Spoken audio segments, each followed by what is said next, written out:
Let's read a couple of jokes. These are Chuck Norris. Chuck Norris is Texas. I haven't read Chuck Norris in a long time, so I asked for forgiveness, and y'all forgive me, and this morning we'll get it right. So, when Chuck Norris throws a boomerang, it doesn't come back. Chuck Norris can send a text message using a rotary phone. Chuck Norris makes Spock cry. Chuck Norris audits the IRS. Oh, when Chuck Norris lost his first tooth, the tooth fairy put it under her pillow. Chuck Norris's dog is a velociraptor. Chuck Norris threw a grenade and killed 50 people. Then it exploded. Chuck Norris once broke a mirror over the head of a black cat while standing under a ladder on Friday the 13th. The next day, he won the lottery. This is good. Chuck Norris can speak French in Russian. Chuck Norris can put out a fire with a gallon of gasoline. Chuck Norris once climbed Mount Everest in 15 minutes, 14 of which was building a snowman at the bottom of the mountain. I just got a couple more, but we need to laugh. So, a bulletproof vest wears Chuck Norris for protection. Death once had a near Chuck Norris experience. All right. Chuck Norris, somebody got that later. That's funny. That's even funnier. Chuck Norris doesn't dial the wrong number. You picked up the wrong phone. Fear of spiders is called arachnophobia. Fear of tight spaces is claustrophobia. And fear of Chuck Norris is just plain logic. All right. Okay. All right. This morning, while I was during praise and worship, I'll sometimes just look up meanings of words and stuff. And I saw something in Genesis that it's going to fit our message today. We've been talking about supernaturally successful and how, practical steps to get to your supernatural success. Everybody here, if you've received Jesus as your Lord, you are supernatural. There are things inside you that want to come out that you don't even know about yet. Holy Spirit, He loves being on the inside of us, but He also loves coming out of us. He loves being the image that people see on us. And so, one thing that I've noticed with Christians is, and it's changing, but is that we're one of the most defeated belief systems in the world. We are not as strong as we should be. We're not as well off as we should be. We're not as successful as we should be. And oftentimes the church is following the world instead of the world following the church. And we need to turn the tide. We need to make some changes. We need to get some things going. And in order to do that, we're going to have to start believing bigger of ourselves. And we're actually going to have to start believing what the Bible says about us. And believe what God says about us. And so I want to, we're going to go to Genesis 12 real quick. And I just want to tell you something. It's really interesting. Today I want to talk to you about association. We ended last week talking about that we're descendants or we're heirs of Abraham, not of Moses. The song everybody sing, Father Abraham had many sons, many sons. Remember that song? Well, it was not Father Moses had many sons. It was Father Abraham. Why? Because that's where the Hebrew people were birthed out of. God's prosperity, God's prosperous and abundant people were birthed out of Abraham, and they were birthed out of Abraham in faith. So much so that God said, because he believes me, I counted unto him as righteousness. Now, we don't have to do that. Once we receive the love of Jesus, we are counted righteous without having to do anything to attain it. However, grace empowers us to move up and become more righteous, And so I want to look at this real quick, because I think it'll help us. The reason, when Abraham was when he launched out, when God said, get out of the nation and go, he took Lot with him. And he took Sarah with him, or Sarai at that point in time. Now, Sarai, she probably didn't have much choice because she's his wife, but Lot had a choice, and he went with him. And we saw in Genesis last week that there came a point in time when the land couldn't support Lot and Abraham anymore because they had so much stuff, had so much livestock, had so many tents, had so many servants and everything else. And Abraham says to Lot, you pick, and then I'll go the opposite direction because I don't want strife. And so Lot picks the nice, well-watered places. He actually says he pitched his tent towards Sodom. And so he went to a place that he shouldn't have gone. Lot should have never left Abraham because Lot's blessing was with Abraham. In Genesis 14, it talks about that Abraham, that a neighboring nation came in and attacked Abraham, attacked his people, and took Lot and took some of his people and wives and all kinds of stuff away. And, Abraham wasn't a nation yet. He just had the promise of a nation in him. Yeah. That's really important for some people to realize. You may not have the promise. It hasn't physically manifested yet, but the promise is in you. Yeah. And to God, it's as good as done. That's right. We just have to walk out the steps. And so before he was a nation, before he had taken covenant with God, I don't know if it was the Philistines or it was one of these bad nation came in and stole from him. And it says that Abraham went out and took 318 of his trained servants. Now, you wouldn't think anybody ever seen Downton Abbey or, one of these old-fashioned English things, these butlers and servants. You wouldn't ever think of one of them picking up a gun or a sword and going out and fighting. They're sissy boys. You wouldn't think that. But Abraham did not have sissy boys working for him. Abraham had trained men and women servants. But what I want you to realize was that because they were with Abraham, it says 318 of them went out and got back everything that was stolen. But the 318 went out and got it back because they also were associated with the blessing of God, which rested on Abraham's life.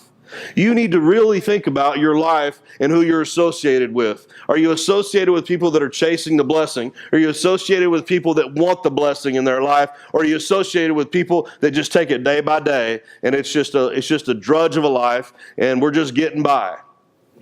God never made us to be get-by people.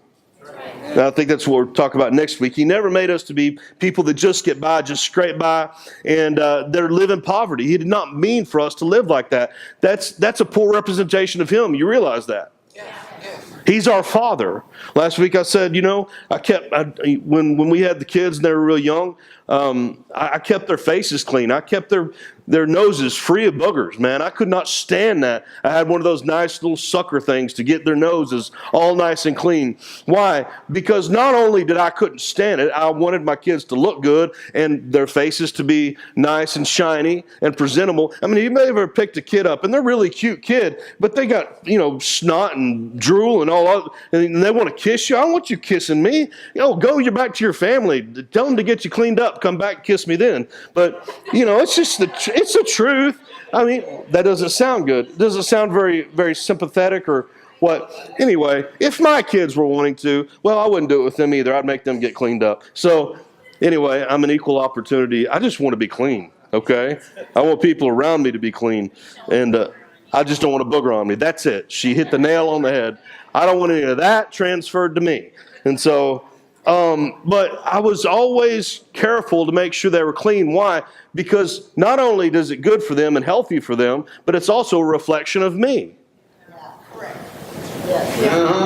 Because when people look at my kids and think, well, my kids do this or my kids do that, they don't think, well, Trent's just a sorry boy, or he's sure he can't keep himself clean. No, they're thinking Barry can't keep him clean. And when people look at us, and what kind of reflection are we of a loving and generous Father? It's an important question to ask, but I'm kind of getting off a little bit. But so Abraham went out with his trained men, and he got back everything. But the 318 that went with him because the blessing was on their life, because they associated with him. Now, in Genesis 12, this is really neat. I didn't read this in first service, so you guys, this is fresh. Now in Haran, the Lord said to Abram, go for yourself, for your own advantage, away, this is the Amplified, away from your country, from your relatives, and from your father's house to the land I will show you. And I will make you a great nation, will bless you with abundant increase of favors, and make your name famous and distinguished, and you will be a blessing, dispensing good to others. I love that, because the only reason the blessing exists in our life is so that we can dispense that good on somebody else. Yeah. The blessing should never end with Terry. If it ends with Terry, it becomes a Dead Sea. Yeah. It should never stop there. It should always come through. Blessings come to me and blessings go through me. And what I want you to see here is God was very specific about some things. Now in the Hebrew, these words, when he said, get you out of your country, your kindred, and your father's house, all three of those words were the same. And they didn't even mean what the writers said. Now, they meant it, but they didn't mean it. What it was saying was, get out, get out, get out. But the writers labeled it like this because they wanted us to see, we want you to get out of the wide aspect of the country, we want to get you out of the narrow aspect of your family, and we want to get you out of the intimate relationship with your father. They took him out of three different areas. But notice in verse 2, he said, I will make a great nation of you. What? He replaced the nation. I will give you, all the nations of the earth. Let me read it in verse 2 real quick. It says, I will make a great nation. I will bless you with abundant, and then I'll make a great nation. I will bless you with abundant increase of favors and make your name famous and distinguished, and you will be a blessing, dispensing good to others. In other words, I'm taking you out of these three things, but I'm taking you into three things. I'm taking you into blessing multiplied, and I'm taking you out of the curse. So and you need to realize anytime God tells you get out, he's got a good place for you to go. Right. Anytime he tells you move away, he's got a good place for you to move. Sometimes for God to get what he wants in you, he has to shift the atmosphere around you. That's right. Yeah. Sometimes he knows that you're in the trap of relationship with your family, and they're like crabs in a bucket. As soon as you try to get out, they're going to pull you back down. Yeah. And he knows he's got to get you out of that environment into a new environment so that all the people around you will push you up and lift you up. That's right. That's right. This is really interesting because Abram was 75 years old when he left. 75. Yeah. He'd had a lot of association with the Chaldeans, a lot of association with all these bad people. And God, in a matter of, now, he was 75 when he left, but you realize that he was 100 when he got the fulfillment of the promise. I think he was 100 years old when she was 90, he was 100 when they ended up having Isaac, but realized that I think it was 15 years before, 15 or 20 years before the birth of Isaac that the promise was given. Yeah. But it was just as sure in the mind of God as when he told him and promised him on this day. Because he said in verse 3, and I'll bless those who bless you, confer prosperity or happiness upon you, and curse him who curses or uses insolent language toward you.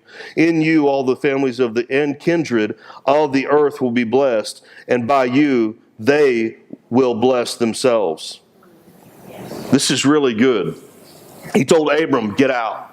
And sometimes God's telling you, get out. In order to do the supernatural things he's called you to do, you can't do it with all the natural people around you. Because there's a lot of Christians that live natural lives. They don't live supernatural lives because they don't believe that it really exists or that they really can. Okay. Let me make sure I get everything out here. Like Abraham and Lot, God will put you with people who will build to your success. God will always take you to the more. He's never taking you to littler and littler. Those aren't words, but he's always taking you to greater and greater. In fact, he says that you will go from glory to glory and faith to faith. And I want you to know something. It's him that does it. But sometimes you're the one that has to say it. In fact, all the time, you're the one that has to say it.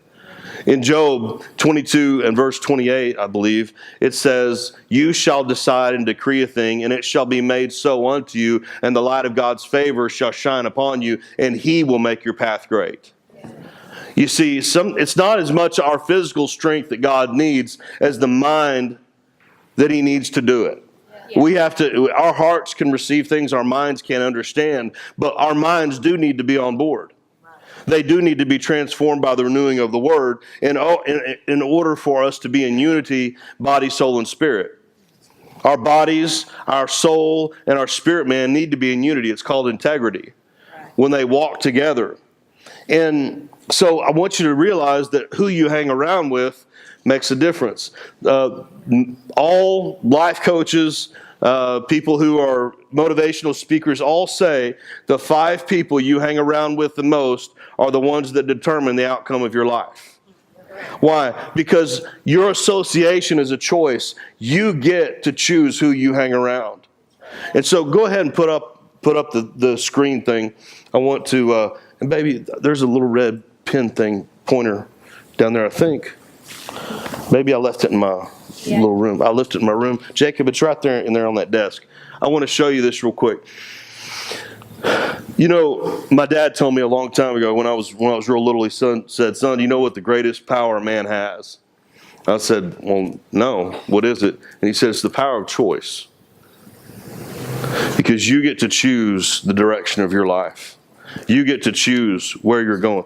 No, it's the one you gave me. It's the red one. In your office, the little office. Wait a second. Yeah, that's where he went. Sorry. We're just trying. I'm going to point something, and I want to make sure it gets. Is it not on your Bible? Oh, it's in my little leather thing there. I'm sorry. Y'all just hang on a second. We're having a conversation. Or I'm trying to get something right. The red one. There you go. Thank you, sweetie. I didn't mean you. Welcome. I didn't mean you. Okay. That always. Okay. You are the sum total of the 5 people you hang out with the most. You begin to talk like them, walk like them, dress like them. Now you may not think, well, no, I don't do that. Look at the 5 people you hang around with most and really ask yourself honestly that question. And there's this graph here, and this is you. You're the one in yellow. Until we get into the blood, and we're no longer yellowback.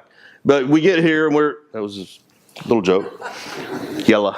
But anyway, that's as Y as you. And then you have a different selection of people in your life to hang out with. Now there's 60, 30, and 10, which equals 100% of your time. Your time is the only thing that you really get to choose what you're going to do with it. And you have an A group of people, a B group of people, and a C group of people. Now I'm sure that you can surmise from this that the A group is the one you want to be around with the most. The A group is the one that should be a forward-thinking Christian. The A group is the one that should be having new ideas, should be stepping out in faith, will encourage you when you're down, will lift you up when you've had a hard time. The 30% are kind of like where you are right now. And then the 10% are the ones, I don't even have a 10%. Some of my family are in the 10%. Not my mom and my dad, but distant relatives. Because I know every time I get around them, all I'm going to hear is belly aching and moaning. And I can't stand hearing somebody talk about why everybody else is to blame for the position they're in. That's one thing that bothers me more than anything else in my life, because no one is to blame for the position you're in except you. Now, I used to do that. I used to be one of those people, wanted to blame shift and everything, but there's just no point to it. Anybody with half a brain knows it's your fault. Because if you're around those 10% people, you're always hearing. Let me tell you, these are the 10%, and some of the 30% are these type of people. They're low-level thinkers, and they commonly talk about fear or pride issues, fear or ego things, topics such as gossip, complaining, unhappiness, and dissatisfaction, and day-to-day weariness. That's the 10%ers. Now, you can try to bring a 10% into the 60% category, but if you hang around more 10%ers than you are, oftentimes they'll pull you into their realm of thinking. That's why cutting yourself off from certain things and certain people, I'm not saying it's easy. I'm not saying it's easy at all, really. But I knew, in fact, I'll tell you a quick story. I used to have coffee with this pastor quite often. And I would say that he is probably in between the 10 and 30%. Now, I like this guy. He's funny. He's always making jokes. He's enjoyable to be around. But I got to a point where, like every week we were having coffee, and so I started asking myself questions about this. I was like, are you actually getting anything out of this relationship? Or is this just a wasted 2 hours of your life? Now, I'm not trying to say that you shouldn't spend time with people or be nice to people or anything like that, but you need to limit the 10% who you spend that time with. In fact, I would say the 10% is more of an acquaintance and not a friend. And so I would go and it just got to the place where it was always jokes about being old or, what he couldn't do or where he wasn't going and all this kind of stuff. And finally, one day I was going to have coffee with him again. God said, don't do it. He said, you need to separate yourself from that kind of influence. It doesn't mean the person's not nice. It doesn't mean that they're not kind. It just means they are not propelling me in my life's purpose. You need to ask yourself those questions. Are the people I'm hanging around actually propelling me in my life purpose, or are they holding me back like crabs in a bucket? Every time I try to get out, they just pull me back down. Then high-level thinkers are those who they almost always talk about love-based topics, such as purpose, self-improvement, helping others, dreams, and so on.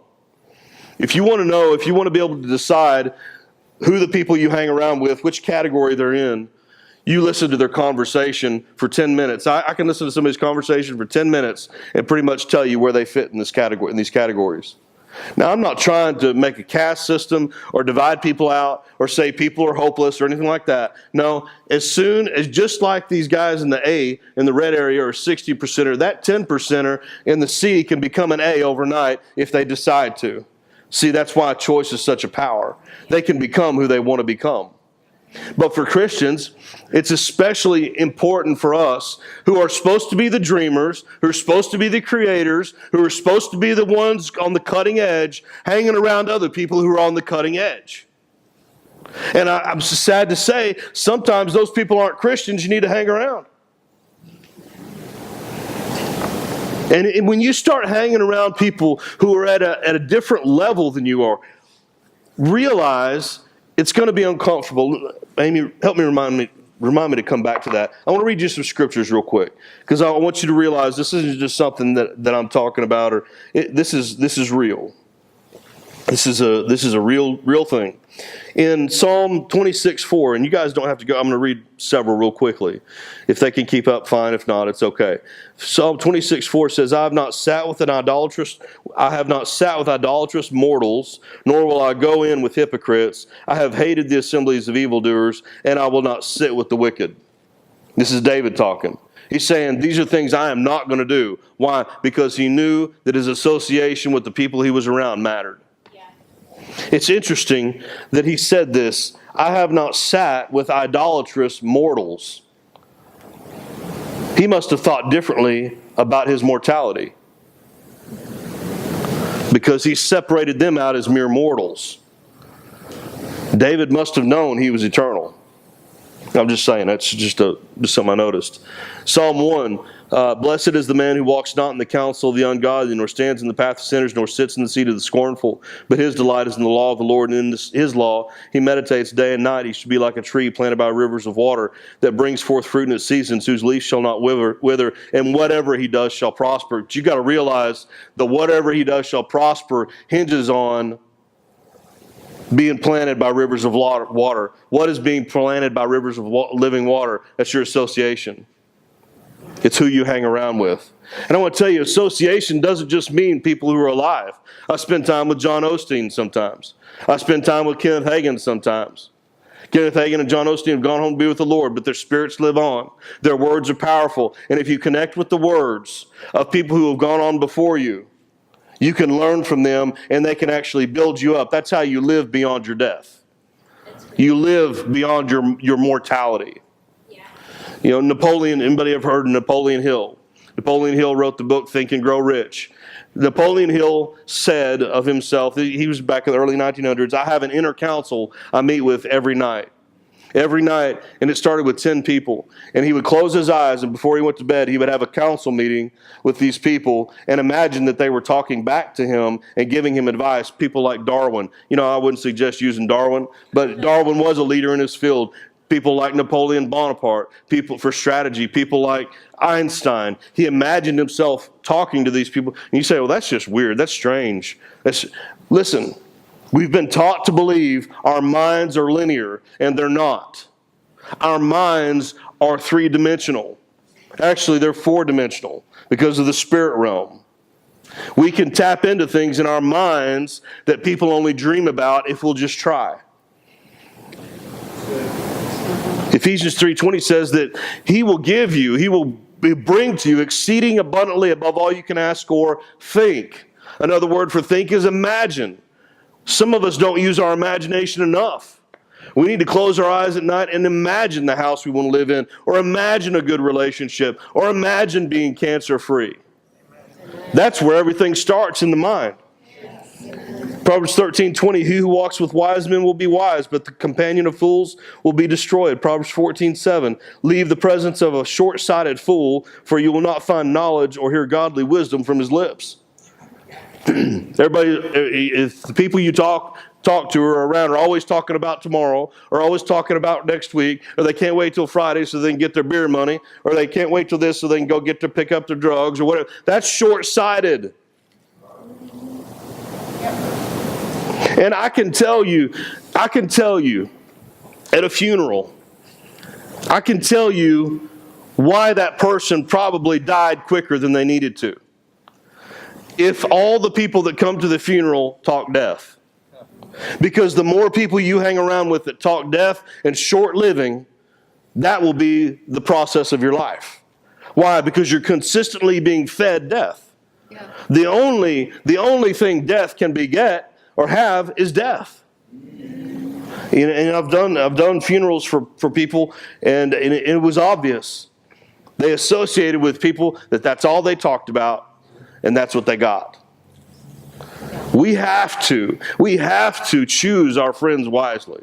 We have to choose our association wisely. This is why Paul was so adamant about forsake not the assembling of yourselves together, which some have done, but stay together. You know that the longer you stay out of church, the more open to heresy and bad doctrine you'll become. If you don't stay in a church, in a Bible-based, faith-based, I mean, even there's some Bible churches that preach doubt and unbelief. If you ever go to a church and they say it's God's will to hurt somebody, God's will to steal from somebody, or God's will to kill somebody, you need to hightail it out of there. They need to, I mean, you better be running to get out. Because those are lies from the pit of hell. Next week, or whenever we're back on this, John 10:10 says this, the thief, or Satan, comes to kill, steal, and destroy.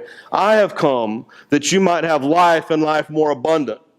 Now, when I talk to people and they try to tell me God did this or God did that, I ask them, is it kill, steal, or destroy? Is that in the category of kill, steal, destroy?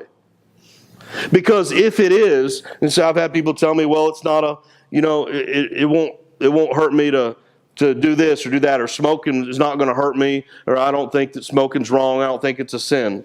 And I would say, does smoking fit? Now, no condemnation, okay? You could say, I say this about dipping. I could say this about anything, okay? But if you can't fit that thing into life, it belongs with the devil. It belongs with the enemy. Kill, steal, destroy. Now, I'm not talking about, I'm just saying that people, sometimes people will say the things about, well, God needed another angel in heaven, so he took this child early so the child could go up, blah, blah, blah. That is such hypocrisy. That's just so against what God's about. Well, God just this, or God just, no. If it doesn't fit into life and life more abundantly, he didn't do it. But he gets blamed for it. For us to say that kind of stuff, for preachers to say it, is calling God a liar. It's saying Jesus did not know what he was talking about. He was wrong. Because, and when you find out what life abundantly means, life and life abundantly, more abundantly means, which we will, it'll rock your world. I'll just give you a heads up. God is excessive. God is excessive in nature. Well, no, he didn't waste anything. Go to the jungle and tell me how many bananas fall to the ground and rot without a monkey picking one up. Or whatever. Or how many coconuts. He ain't worried about it. God's not worried about it. He'll make more. Okay. Proverbs 28:19, he who cultivates his land will have plenty of bread, but he who follows worthless people in frivolous pursuits will have plenty of poverty. Proverbs 22:24, don't even associate with a man given to angry outbursts or go along with a hot-tempered man, or you will learn his undisciplined ways, or you will come into a snare. That word snare actually means noose. When you hang around and associate with people with anger problems, and you say, well, I'll just love them, and I'm helping them out of it, and I just love them, and all that kind of stuff, you will find yourself in a moment that's like a noose around your neck, and you can't get out of it. People who are angry all the time will not live a long time. The word says, be angry and sin not. But some people are just angry and sin. And then they call it, well, it's righteous anger. No, it's righteously stupid. Because that's not what the word says. Okay, a couple more scriptures. In the New Testament, 1 Corinthians 15:33 says, don't be deceived. Bad company corrupts good morals. Be sober-minded, sensible. Wake up from your spiritual stupor as you ought.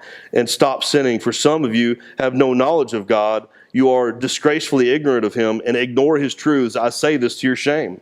This is Paul talking. Guy that wrote 2/3 of the New Testament. He's saying, don't hang around with stupid people. Don't hang around with people with no morals. I can tell you that, I play racquetball often. But there's certain people when I play racquetball that I gravitate to. I'm not going to gravitate to the guy that's always talking gloom and doom or talking physical ailment. I don't want it. Amen. I'm not going to get in agreement with it. And there's only really a couple of guys, one of them sitting right here, that I'll talk to and have fun with because I know I'm not going to hear anything negative. Yeah. The other one's a little firecracker guy. He's always running around, always happy. Terry knows who I'm talking about. I mean, he's always positive. And I actually like that. I need more of it in my life because I'm not a naturally happy and funny person. The only time I'm ever funny, my wife tells me, is when I'm up here preaching. The rest of the time, I'm boring, I guess. That's okay. But I think I'm funny. How many of you think you're funny? You're probably not. You're probably just corny. But anyway, that's what I am, I think. I try to be that way with my kids, and they're just like, whatever. But in 2 Corinthians 6:14-18, I'm not going to read the whole thing. It says, don't be unequally yoked. What fellowship has light with darkness? Now, understand this. It's not saying don't testify, don't witness to that which is dark. It's saying don't fellowship with darkness. There's a difference in drawing people into the kingdom who are in darkness and fellowshipping with those who are in darkness. Fellowship means to have commonalities with and to be in pursuit with. I am not going to be in pursuit with people that are going the opposite direction of my life purpose. I'm going to surround myself with people who are successful. In 2 Thessalonians 3:6, now we command you, believers, in the name of the Lord Jesus Christ and by His authority, that you withdraw and keep away from every brother or sister. This is talking about Christians. Listen, it's not just the world. Did you know, I will go this far, that some of the advice and the help that you need, you might not find from a Christian. It might be somebody in the world, but at least they're using godly principles. It says, keep away from every brother and sister who leads an undisciplined life and does not live in accordance with the tradition and teaching that you have received from us. In other words, Paul is saying, I have taught you to be disciplined. I have taught you to be smart. I have taught you to think big. Don't hang around with those other Christians that don't think big, think smart, and do right. Yeah, amen. Stay away from them because they're only going to lead you down. Well, I spend time with my mom every day, and I love my mom, and she's really good, and, she talks negative a lot and stuff, and this and that and the other. Jesus Himself said this, who is my mother? Who are my brothers except these? When they were out saying, go tell Jesus to come out and talk to us, Jesus, the Master, the one we're supposed to shape our life after, said, these are my mothers and my brothers. Why? They're on the same life purpose as I am. Even Jesus, at some point in time, had to distinguish the purpose of his life from the family he came from. That's right. No, somebody needs to get that. Because everybody thinks Mary and Joseph were just it. No, they weren't. Do you not remember when Jesus was lost for 3 days and Mary comes back and they're all frantic and they find him in the temple and they said, Jesus, you made us sick. Why'd you do this? And he said, did you not know I'd be about my Father's business? 12 years old. It's amazing to me, the rabbi that passed Jesus over. Right. If he's in heaven, he's probably the only one that still kicks himself with regret. Because at 13, every Hebrew boy has to go before a rabbi and do a ritualistic. They do this thing where they repeat the Torah. The first 5 books of the Bible, if you didn't know what that Torah meant. First 5 books. Most people have an issue with 5 words of the Bible, but these kids would go before and they would recite the Torah to the rabbi, the local rabbi. Can you just imagine the rabbi that got Jesus?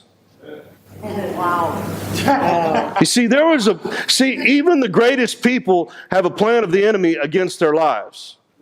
Because as Jesus stood before that rabbi, probably, because Hebrews, they were all, the Jewish people are tight-knit. He probably knew this kid was already in the temple and he'd already been teaching.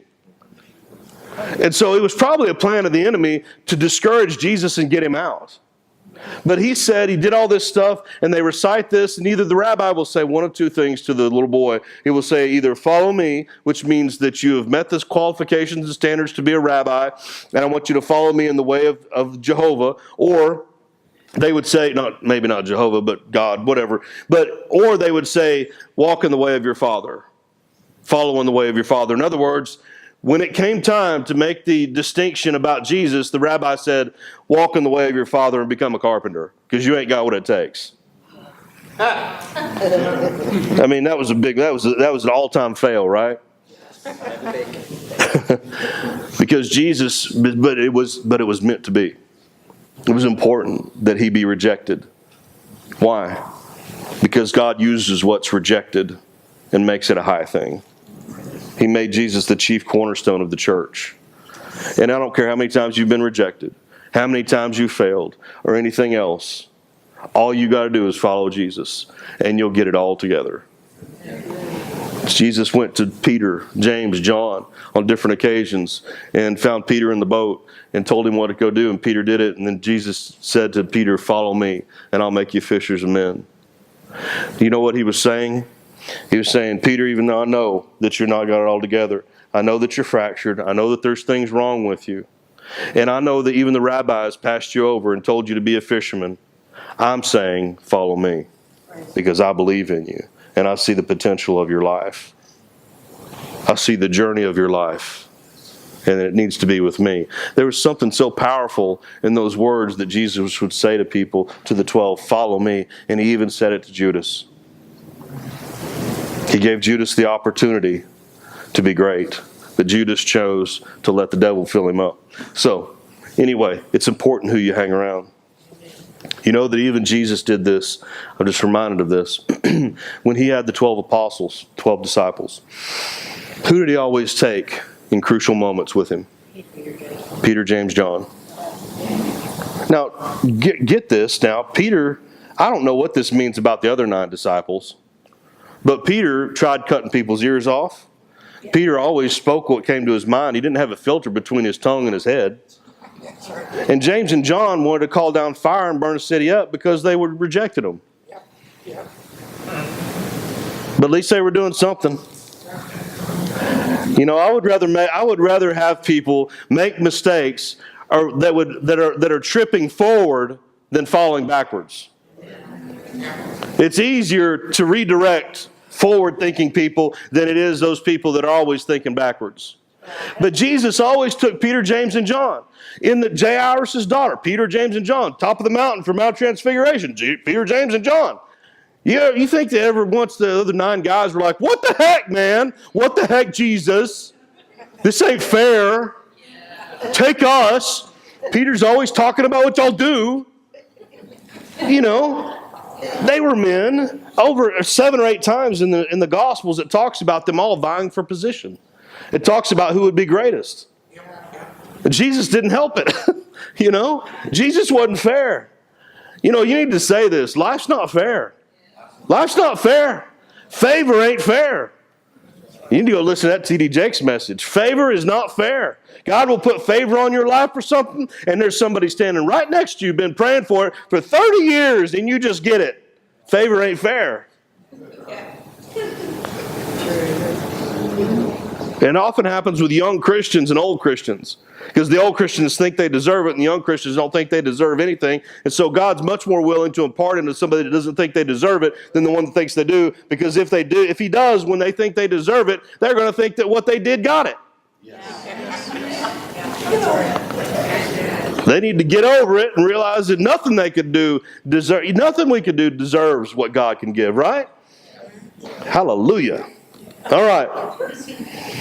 Last couple of things. We have turtles here at the church.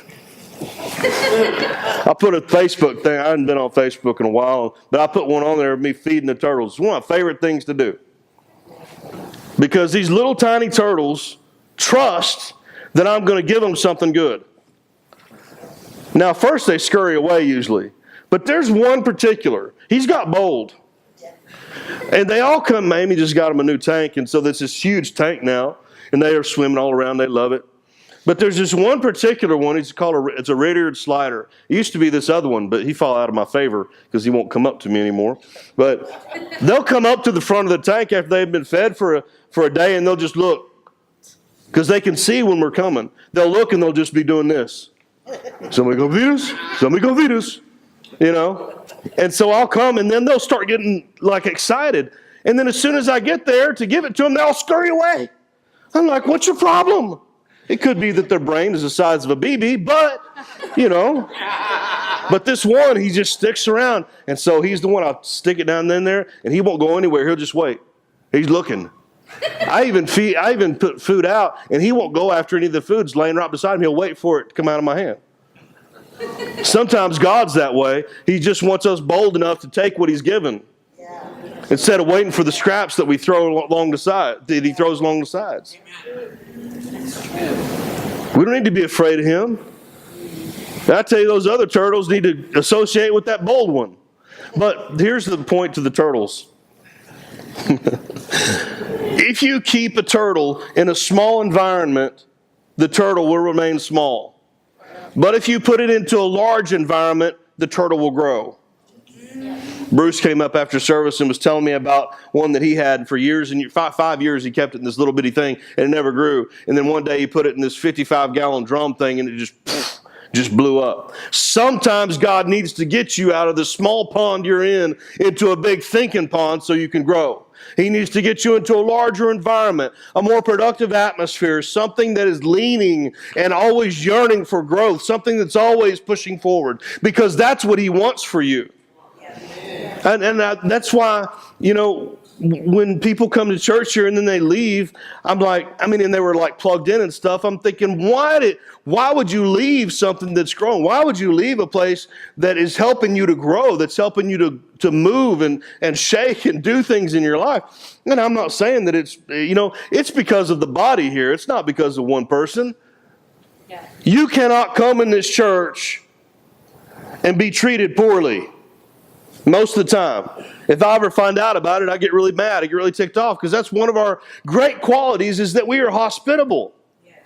We open the door for people. We love people. From the parking lot to the seat. When it rains, we send guys out with umbrellas to walk with people to the building so they don't get wet. We'll park your car for you. You want to associate with people like that. That's why we do home fire groups in the middle of the week. So if you get down or whatever, you go to home fire group, I guarantee it 100%. If you had a down day and you go to one of our home fires, you will get prophesied to, prayed to so much that you will be asking them to quit. They will be attacking you with the word, attacking you with positivity, and that's exactly what you need. See, and when you're down, don't separate yourself. Some people do that. They get down and they pull out of community. Well, I'm just down. What they really want is the attention of somebody chasing them, tell them to come back in. I don't chase people. I don't try to convince people to come to church. If I got to convince them to come, I got to convince them to stay. It's too much work. But altogether, if we treat people right, they'll keep coming back. Okay. It seemed like there was something that I told her to remind me of. You are who you hang around. Let me give you this example, and we're about done. And then I'll tell you why it feels good to gossip and complain. Because it does feel good to some people. I don't want any hands or anything like that, but every one of us has been in a moment or in a situation where it was physically pleasing to talk bad about somebody else or talk bad about a situation. Where up here, it felt good. Okay? So everybody's been through it. We're all in the same playing field, but I'll tell you why in a second. There are two people I'm thinking about in particular that I hang around with, and if one of them's in the 10%, and he's a pastor, and he's a good guy. I love him. I've done things for him. He's done things for me. But something happens when I get around him. I get the spiritual gift of sarcasm comes on me like nobody's business.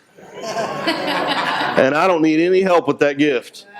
It was given to me in spades. It was multiplied unto me, which means that it should be, I'm trying to figure out what the reverse of that is, probably encouragement, but it does not take much for me to get that way. And I've noticed when I get with him, boy, just, woo, zingers, one after the other. I mean, hot ones, good ones, man. I need to be on a TV show. This is so good. I mean, and I don't even have to think about it. It just rolls off my lip. Why? Because I'm surround somebody with a critical and sarcastic spirit.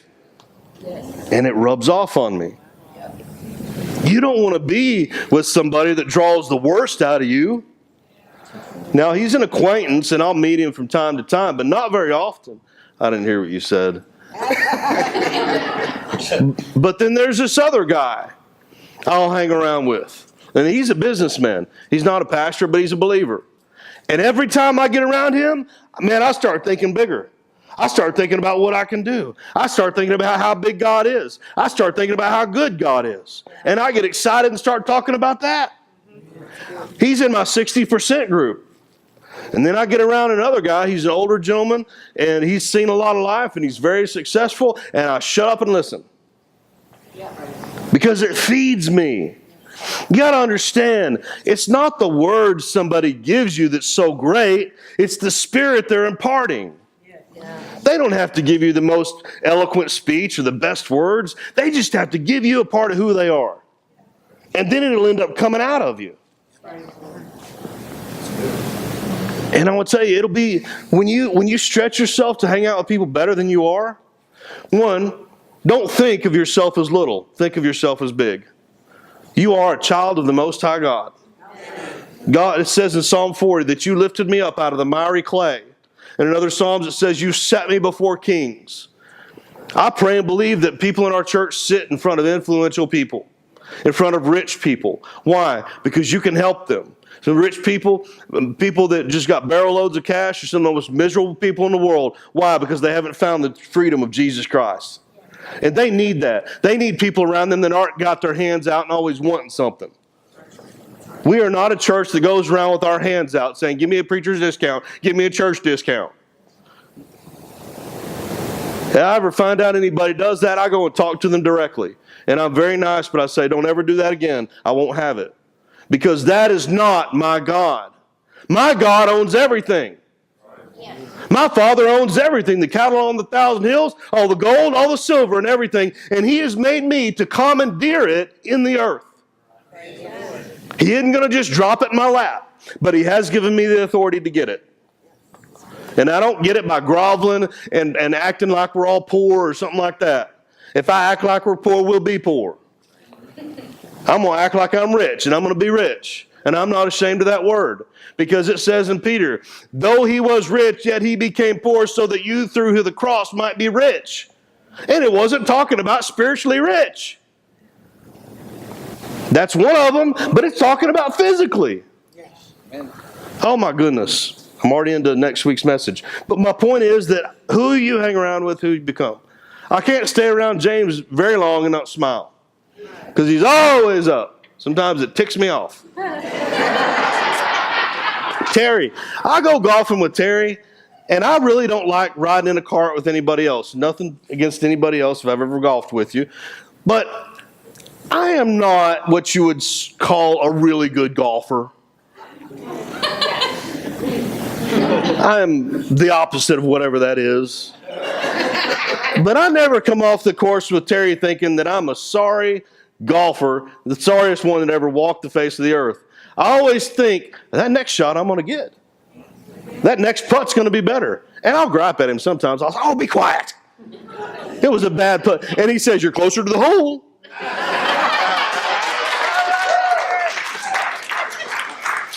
If there's 4 of us playing and we all get around the hole, he said, we got surrounded.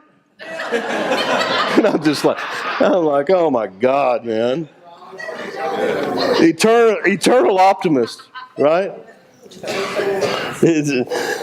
And it is sometimes irritating, but then if you're getting irritated by that, you need to check yourself, not them.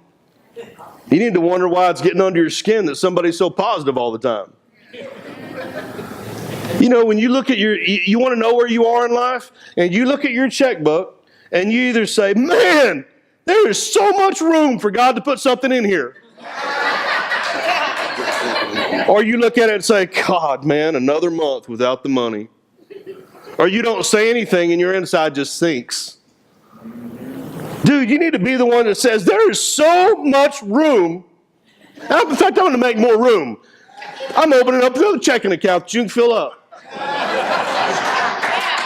Heck, they're free checking accounts. Open one up, man. Give God something to work with. He's up there and he's looking for an account number. Oh, he don't have a checking account yet. I'll go to the next one. And why does it feel so good to complain sometimes? I'll tell you why. And we're like, done.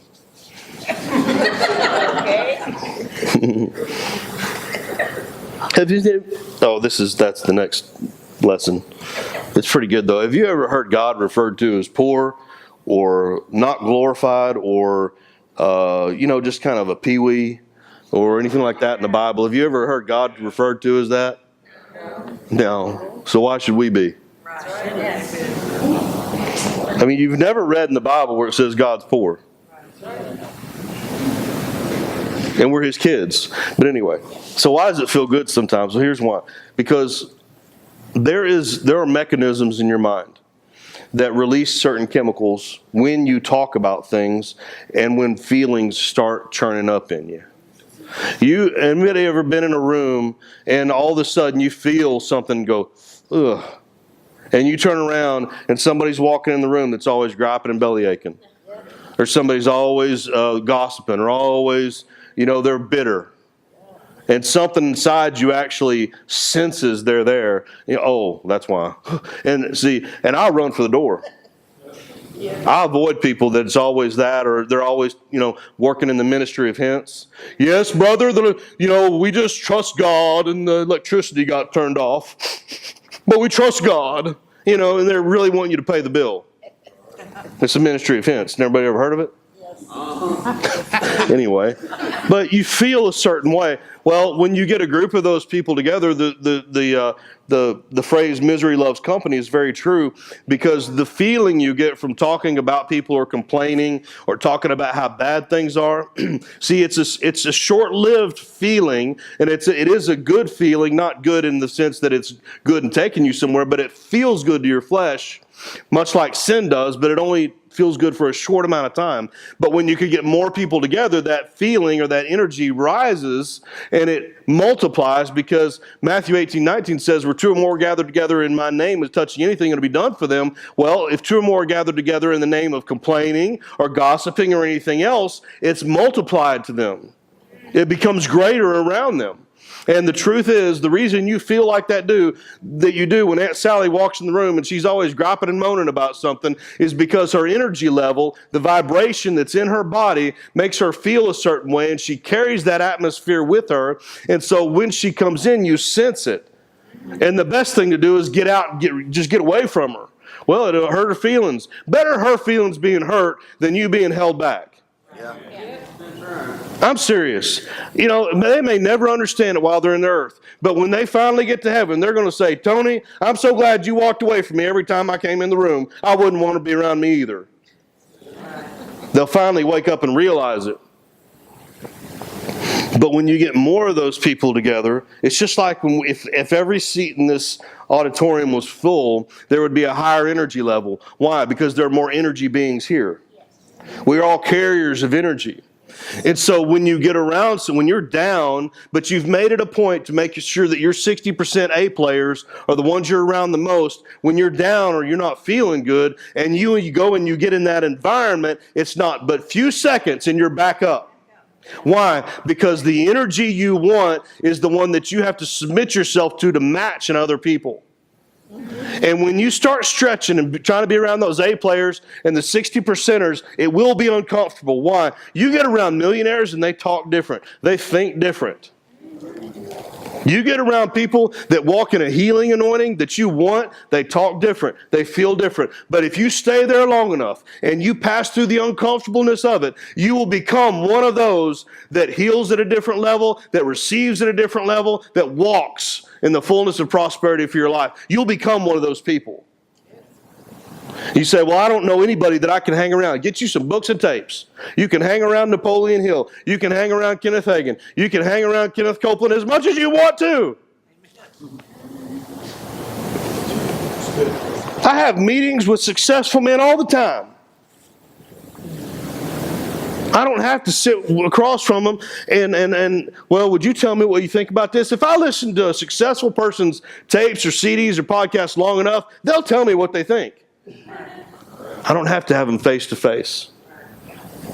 Who are you allowing to feed you? Who are you allowing to either bring you up, or bring you down? Don't associate with the crabs.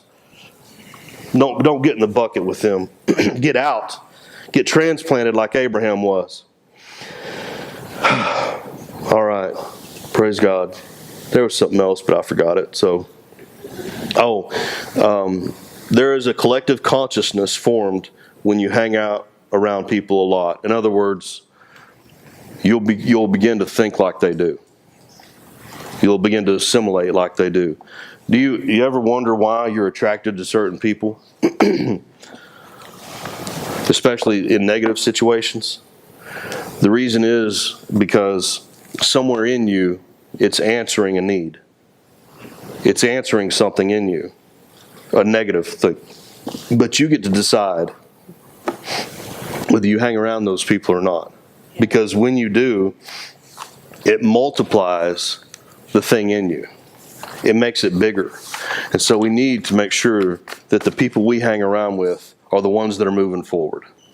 Are the ones that are moving. I'm going to tell you, this house is full of people that you can hang around with and that will always encourage you, always lift you up, always point you in the right direction. Amen.